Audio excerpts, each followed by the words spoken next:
A violent weekend across the city. Several shootings and stabbings are now under investigation right now. News 12 reporter Katie Lesso joins us now from the studio to explain more. Katie.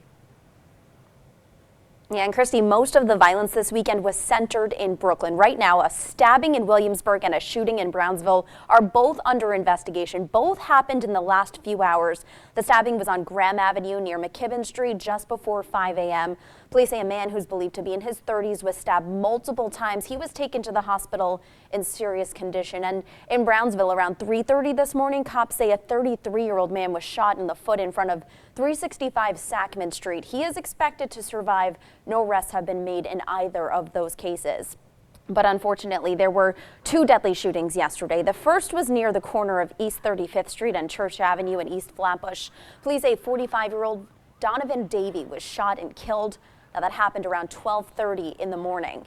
Hours later in Brownsville, cops say a 31-year-old man named Waleek Watford was killed inside of 301 Sutter Avenue. Police say he was found with both gunshot and stab wounds.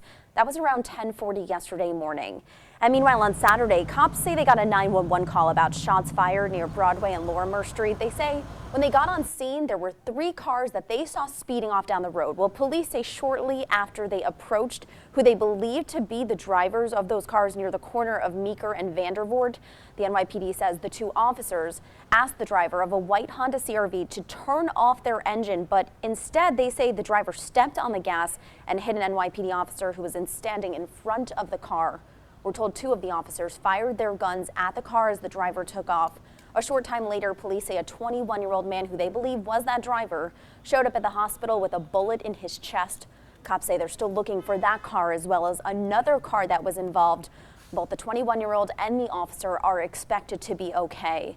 And Saturday night, cops say a 53-year-old man was shot and killed in front of 387 Decatur Street. No arrests have been made, and he has not been identified by police at this hour. If you have any information about any of these shootings or stabbings, you're asked to call police. Christy? All right.